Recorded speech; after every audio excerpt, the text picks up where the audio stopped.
Amis de YouTube, bonjour. On est lundi 15 juin 2026 et oui, ce sont les vacances. On est au tout début de la revue de presse et on s'est dit avec la communauté Twitch, les amis de Twitch, qui à l'instant me disaient beaucoup de bien de vous d'ailleurs. Le chat de Twitch me disait mais ces gens de YouTube, ils sont tellement brillants, ils sont tellement shiny, ils sont subtils, ils sont dans la finesse et tout.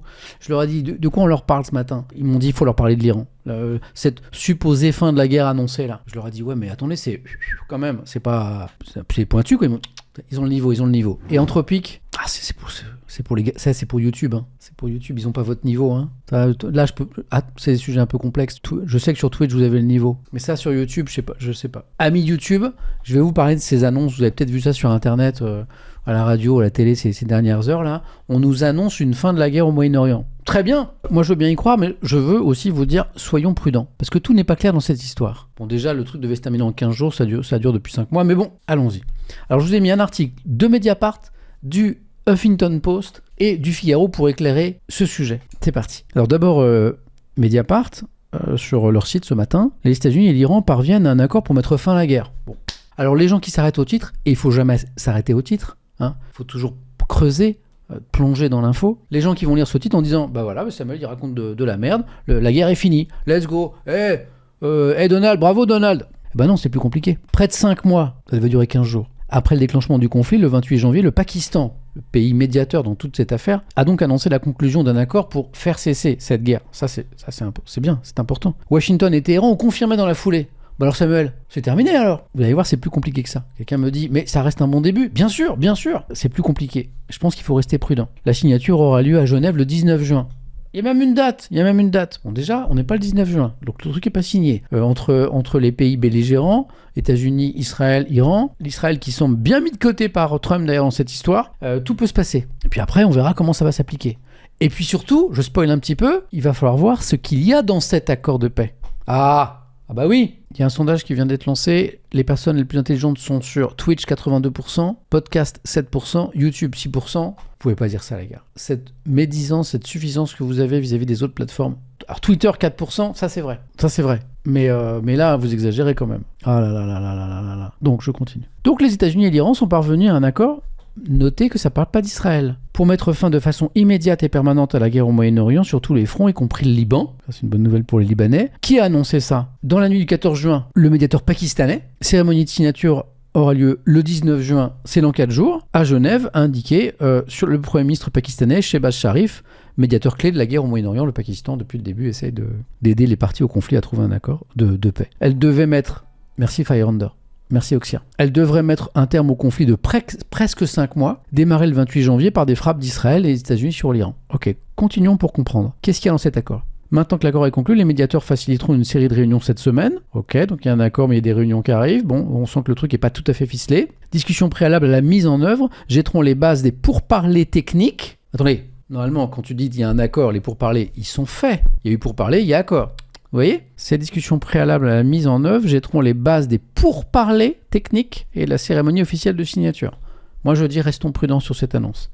Washington et Téhéran ont confirmé dans la foulée. L'accord avec la République islamique d'Iran est désormais finalisé, a écrit le président américain Donald Trump sur son réseau social Truth Social, quelques minutes après l'annonce du Pakistan. Trump qui a annoncé un nombre incalculable de fois déjà la fin de la guerre. Il y a un média américain qui a compté, je ne sais plus, c'est 38 fois. On est à 40 ? Oui, depuis ça a un peu augmenté. Mais là c'est plus, puisque l'Iran a confirmé cette fois. Donc on a un petit cran au-dessus. Il aura finalement obtenu l'accord qu'il espérait le jour de son 80e anniversaire. Tiens, c'est bizarre, incroyable ça. Trump a obtenu cet accord le jour de son 80e anniversaire. Comme il l'avait annoncé à de multiples reprises ces derniers jours. C'est marrant ce timing. C'est bien fait, hein. C'est bien fait les choses. L'accord avec les États-Unis prévoit la fin immédiate et définitive de la guerre, ok, et les opérations militaires sur les différents fronts, y compris au Liban, ok, c'est clair, a déclaré le vice-ministre des Affaires étrangères iranien. Donc la nouveauté, c'est que du côté de l'Iran, on confirme. Cette fois, la signature ouvre la voie à des pourparlers. Regardez comment on va commencer à être super prudent. La signature ouvre la voie à des pourparlers d'ici 60 jours en vue d'un accord final. Donc il n'y a pas d'accord de paix là. C'est un accord de paix qui nous dit que ça ouvre des négos qui vont durer 2 mois en vue d'un accord final. Nous dit l'Iran. Pardon, mais moi j'appelle ça un cessez-le-feu. Moi. Pas un accord de paix. L'Iran qui prévient que la méfiance demeurait envers les États-Unis. C'est un pré-accord, Sam. Ouais, Alastair, te fais pas avoir, Alastair. T'es en train de foncer tête baissée dans le truc. Sois prudent, sois prudent. On va apprendre dans 5 heures que les missiles commencent à voler de nouveau, quoi. Le secrétaire général des Nations Unies, Antonio Guterres, a salué l'accord. Il s'agit d'une étape cruciale vers un règlement pacifique du conflit. Tiens, on va aller voir les bourses, parce que les bourses, elles aiment bien ce genre de bonnes nouvelles. À chaque fois que Trump a annoncé qu'un accord de paix était en vue, les bourses se sont envolées. Alors, comment réagissent les bourses ce matin ? Je parle des places financières, hein. Ça m'intéresse pas à votre vie personnelle. Ça risque de monter, Boursorama. Ouais, 1,23%. Ça va, ça monte, c'est pas l'explosion. Voilà, un baril de Brent qui est à $83. Par contre, ils disent pas si ça monte ou ça descend. Le Dow Jones en légère hausse, Nasdaq, comme ils sont pas encore ouverts là pour lundi, si. Pas encore, si, c'est un peu plus tard. Le Nikkei, grosse hausse à Tokyo. Le DAX en Allemagne est en hausse aussi. Vendredi, on était peut-être à $86 le baril, on est à $83 le baril de Brent, donc voilà. Mais vous voyez, c'est pas très net quand même, hein. Moi, je dirais enthousiasme des places financières, des places boursières, mesuré pour l'instant. 15h30, ouverture des marchés US, me dit Aleph. Merci à toi. Continuons. Depuis l'entrée en vigueur d'un cessez-le-feu 8 avril, cessez-le-feu plus ou moins respecté. Washington et Téhéran cherchaient un accord, mais les négociations butaient sur de nombreux points. Programme nucléaire iranien. Contrôle du détroit d'Ormuz. Tout ça, vous le savez. Levée des sanctions visant Téhéran. Mais aussi fin des combats au Liban. Bon. Donc, il y avait un cessez-le-feu, les négociations butaient sur ces sujets. Donc, j'en déduis que tous ces sujets sont traités, sont réglés. Hein ? Parce qu'on nous dit qu'il y a un accord de paix. Donc j'en déduis qu'ils ont trouvé un accord sur le programme nucléaire iranien, sur le contrôle du détroit d'Ormuz, sur la levée des sanctions visant Téhéran, la fin des combats au Liban. Bon, c'est ce qu'on va lire sans doute dans quelques secondes.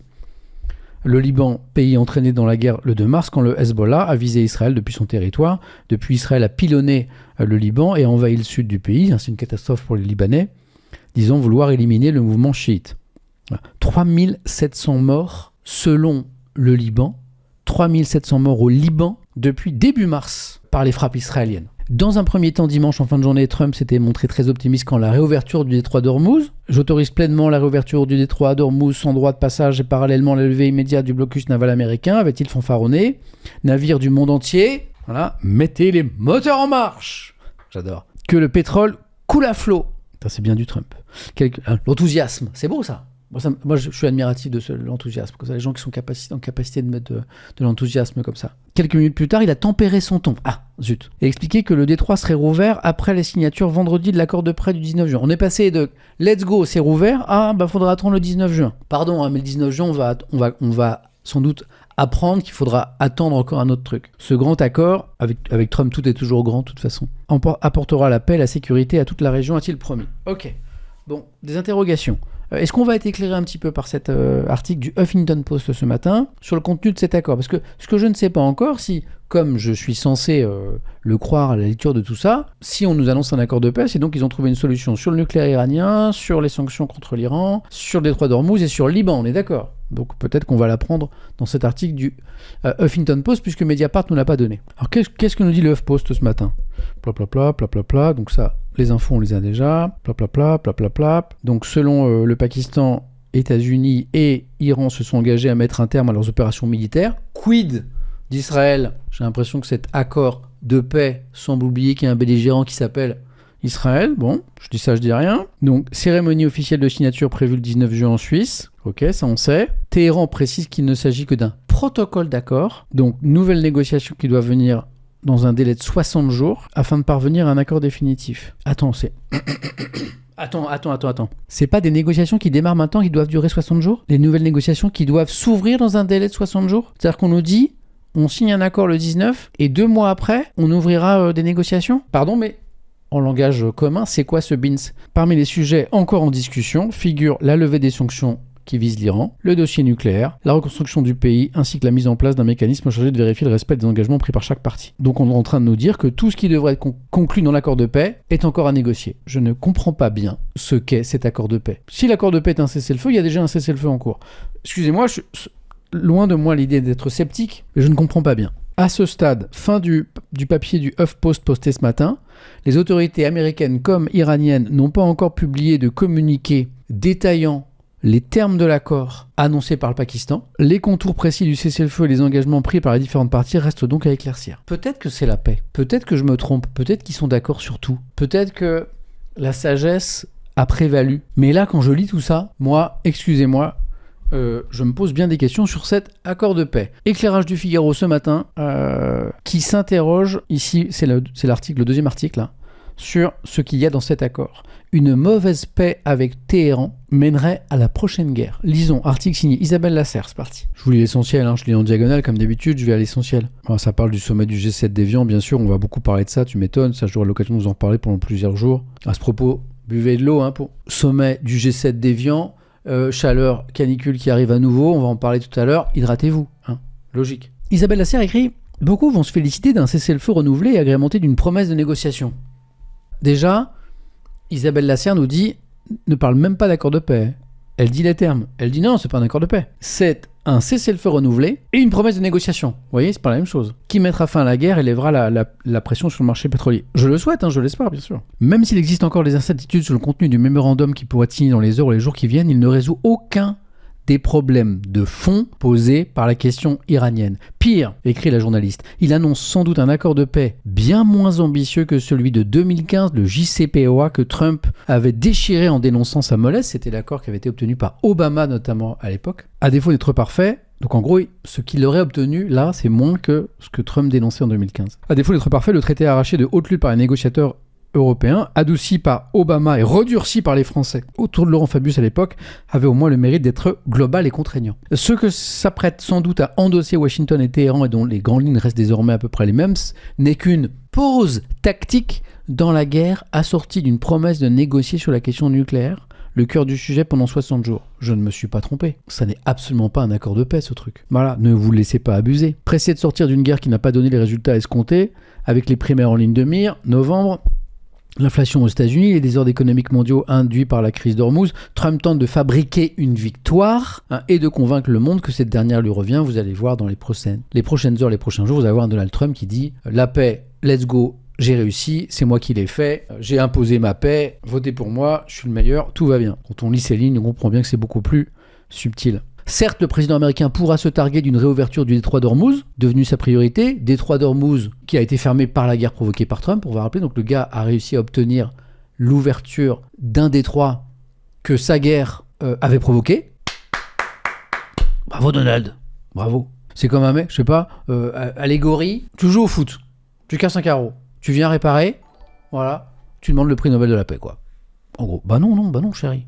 Bon. Donc, la réouverture du détroit d'Ormuz qui devrait être assortie d'un allègement des sanctions sur le pétrole et d'un accès pour l'Iran à certains avoirs gelés, mais il n'y aura pas de retour au statu quo d'avant la guerre quand le détroit était ouvert. Donc on reviendrait à avant, mais en moins bien. Les Iraniens affirment vouloir assurer la gestion du détroit d'Ormuz. Avant la guerre, il n'y avait pas ça du tout, y compris en imposant les droits de passage. Bravo mon Donald. Si cet accord est signé, les États-Unis auront payé un prix considérable pour obtenir une situation moins favorable que celle qui existait avant la guerre, commente un diplomate proche du dossier. Il poursuit jusque-là, Trump exigeait de l'Iran des concessions iraniennes sur le nucléaire en échange du dégel des avoirs, mais aujourd'hui il est tellement pressé de mettre fin à cette guerre qu'il est prêt à lâcher les avoirs iraniens pour seul échange de la réouverture d'Ormuz.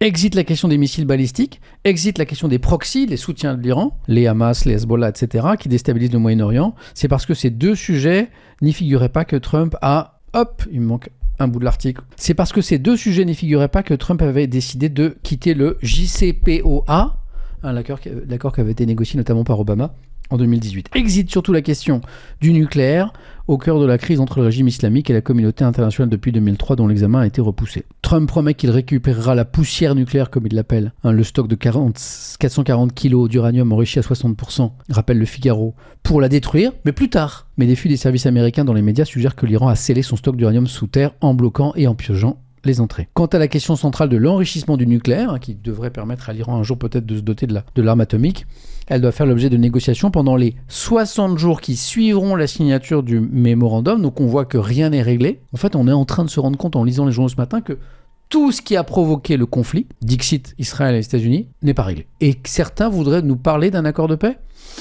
C'est un peu court, jeune homme. Par comparaison, donc là, ça devrait se régler en 60 jours, comme par magie. Par comparaison, rappelle le journal, le Figaro, il avait fallu 12 ans aux négociateurs internationaux pour contraindre le régime iranien de s'engager dans le JCPOA. Et cet accord de paix va le faire en 2 mois, bien sûr. 12 ans pendant lesquels les Iraniens avaient dû jongler avec les mensonges et les dissimulations des responsables du régime qui ont toujours cherché à gagner du temps sans jamais renoncer à leur objectif de doter la bombe nucléaire, ceux qui suivent un petit peu le dossier du nucléaire iranien depuis quelques décennies maintenant. Vous connaissez l'histoire. Des Iraniens qui connaissent l'aversion de Trump pour le risque et devinent ses réticences à réengager encore une fois l'Amérique dans une guerre contre l'Iran. Ils savent aussi qu'il se lasse vite des dossiers qui lui résistent et qu'il pourrait, dans 60 jours, détourner son attention de celui-ci comme il l'a fait avec l'Ukraine ou la Corée du Nord. Eh oui. Un mauvais accord sans dilution du stock d'uranium enrichi et sans inspection internationale forte et intrusive pour surveiller l'avancée d'un programme nucléaire rappelle d'ailleurs à beaucoup l'exemple de la Corée du Nord qui a tranquillement tracé son chemin nucléaire jusqu'à fabriquer aujourd'hui plusieurs bombes. En fait, Trump, qui soit un très mauvais président pour les États-Unis, bon, c'est ce que disent les sondages aux États-Unis actuellement, les sondages américains, on a envie de dire, bon, bah, c'est le problème des Américains. Mais les conséquences de cette deuxième présidence de Trump sur la diplomatie mondiale et sur les fragiles équilibres et sur les menaces sont extrêmement inquiétantes. S'il devait se confirmer que l'accord qui se profile est plus faible encore que ne l'était le JCPOA, le régime iranien sortirait de cette séquence diplomatique financièrement renforcée et politiquement enhardie. Il est où le président américain qui disait que tout ça c'était pour donner la liberté aux Iraniens? J'ai l'impression qu'on ne parle plus beaucoup des Iraniens et des Iraniennes. Quelle surprise! Quand au Hezbollah, il tirait profit de la perception d'une victoire iranienne, un mauvais deal n'est bon ni pour Israël, pour qui la menace iranienne est existentielle, ni pour les pays du Golfe qui se sont découverts vulnérables et qui ont des doutes sur les garanties de sécurité américaines, ni pour le Moyen-Orient qui pouvait voir à terme l'emprise hégémonique de l'Iran se renforcer, ni pour l'Europe qui se trouve à portée des missiles iraniens désormais, ni pour la population iranienne qui a déjà payé, quand même on en parle, qui a déjà payé un si lourd tribut et pensé au premier jour de la guerre que l'heure de sa libération était arrivée. Eh ben non. Les mauvaises paix, comme celle de Minsk, dont les accords devaient en 2014 éteindre le feu en Ukraine, préparent généralement les futures guerres, conclut Isabelle Lasserre dans le Figaro ce matin. Mais comme le dit un diplomate familier de l'Iran, on peut toujours compter sur les Iraniens pour faire capoter les accords au dernier moment. Hier, ils accusaient les États-Unis de ne pas tenir leurs engagements.